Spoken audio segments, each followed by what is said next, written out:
ये मानना है कि अगर दो लोगों में रिश्ता बहुत अच्छा नहीं है तो डिवोर्स हो ही जाना चाहिए। और डिवोर्स की कोई उम्र थोड़ा ना होती है। एक उदाहरण देता हूँ ओशो की जिंदगी से। ओशो के एक टीचर थे स्कूल के। जब ओशो बहुत सफल हो गए, 50-60 साल के हो गए, बहुत दुनिया भर में नाम हो गया, एक बार अपने घर गए तो टीचर के घर भी गए। तो टीचर को बड़ा अच्छा लगा कि दुनिया भर में प्रसिद्ध है मेरा स्टूडेंट, मुझसे मिलने आया है। बात कर, ओशो बहुत तार्किक आदमी थे, उनको लेके बहुत तरह की बातें हैं, लेकिन तार्किक थे इस पर कोई डाउट नहीं। तो जब तार्किक थे तो उन्होंने तर्क की बातें की। आधे घंटे में टीचर ने कहा, बेटा तुम आए हो बड़ा अच्छा लगा, बस कल से मत आना मेरे पास। तो बोले क्यों? बोले बचपन से अभी तक जो विश्वास मेरे मन में बैठे हुए थे, मेरा काम बढ़िया चल रहा था, तुमने आधे घंटे में विश्वास हिला दिए मेरे, मुझे घबराहट हो रही है।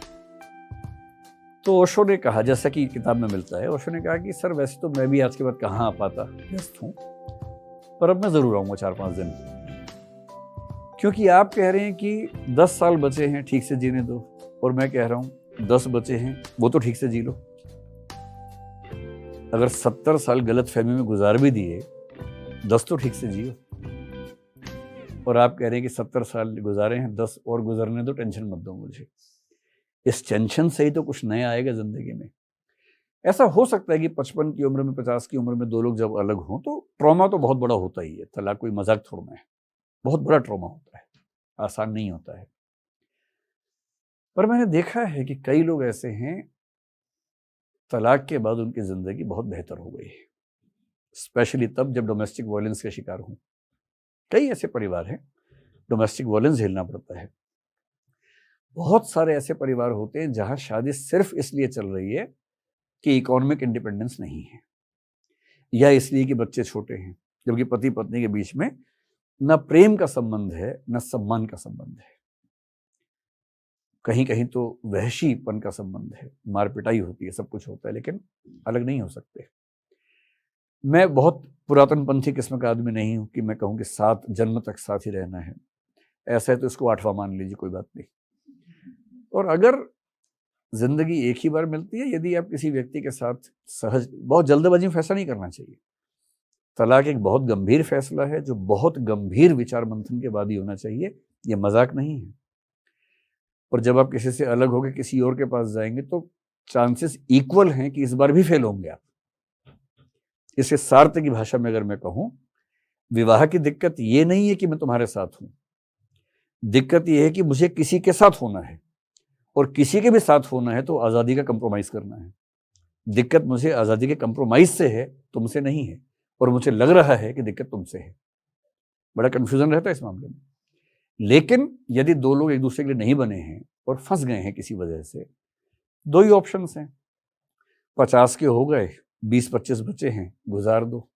दूसरा 50 के हो गए, 25 तो बचे हैं, वो ठीक से जी लो। और ठीक से जीने का एक तरीका है अलग होकर जीना, स्वतंत्र होकर जीना। और मैं अपने परिवार में ऐसे कम से कम 3 मामले जानता हूं, जब परिवार में किसी बच्ची के साथ कुछ गलत हुआ, उसने तलाक का फैसला किया, अलग हुई, और उनकी जिंदगी उस जिंदगी से बहुत बेहतर आज के समय में है। और मैं ऐसे हर मामले में उस बच्ची के साथ ही खड़ा होता हूं, चाहे पूरा खानदान खिलाफ खड़ा हो, मैं साथ में खड़ा होता हूं। बस मुझे ये भरोसा हो कि जेन्युइन रीजंस हैं, ये हंसी मजाक नहीं चल रहा कि चलो तलाक तलाक खेलते हैं, ऐसा नहीं चल रहा है। सीरियस सिचुएशन है तो उसका साथ देना ही चाहिए, और मैं तो हमेशा देता हूं। इसलिए डरना नहीं है, और डर केवल इस चीज का होता है कि इसके बाद क्या होगा। जहां आप समुद्र में कूद गए, आप पाएंगे कि 1000 रास्ते अपने आप बनने लगते हैं। तो रास्ते बनते हैं तो फिर ये मजा भी तो आता है कि मैं अपने पैर पे खड़ी हूं, मैं अपना काम कर रही हूं, अपनी आजीविका खुद चला पा रही हूं, मैं किसी का एहसान लेके जिंदा नहीं हूं। इस आत्मविश्वास की जो कीमत है ना, बहुत ज्यादा है। तो आप शायद चाह रहे थे कि मैं बताऊं कि तलाक लेना बुरी बात है, ऐसा ना करें, बड़े बूढ़े लोग समझें इस बात को। मैं ऐसा बिल्कुल नहीं कहूंगा। मैं कहूंगा कि बहुत जरूरी परिस्थितियां हैं तो आगे बढ़ें, बहुत ना सोचें, लेकिन मजाक में ना करें, क्योंकि ये सच में पूरे परिवार को डिस्टर्ब करने वाला मामला होता है। लेकिन अगर स्थितियां बहुत खराब हैं तो हर व्यक्ति की जिम्मेदारी अपने प्रति भी तो है। मैं अपनी पूरी जिंदगी दांव पर लगा दूं सिर्फ इसलिए कि लोग अच्छा सोचे मेरे बारे में, इससे बढ़िया कि लोग 4 गालियां दे लें और मैं अपनी जिंदगी ठीक करने की कोशिश कर लूं। तो मैं तो इस पक्ष में। ज़्यादा क्वेश्चंस नहीं है मेरे, बट एक चीज़ है जैसे कि कोई यूपीएससी की तैयारी करता है या कोई भी चीज़ की तैयारी करता है तो एक पैटर्न फॉलो करने के लिए बोला जाता है जिसका कोर्स होता है। तो क्या वो ज़रूरी है? Because I feel sometimes I feel कि वो रिस्ट्रिक्ट भी तो कर देता है चीज़ों को। मतलब आप समझ सकते हो कि यूपीएससी पढ़ने के लिए ए, बी, सी, डी, ई, एफ ही चाहिए क्या? और वो सच में चाहिए। लेकिन चाहिए भाई, चाहिए। बिना डिसिप्लिन के आप एक लंबी रेस नहीं जीत सकते हैं, और डिसिप्लिन जब भी होगा आपकी फ्रीडम को कम करेगा, और डिसिप्लिन तो चाहिए ना उसके लिए, एक लंबी रेस को जीतने के लिए, उसके बिना कैसे होगा।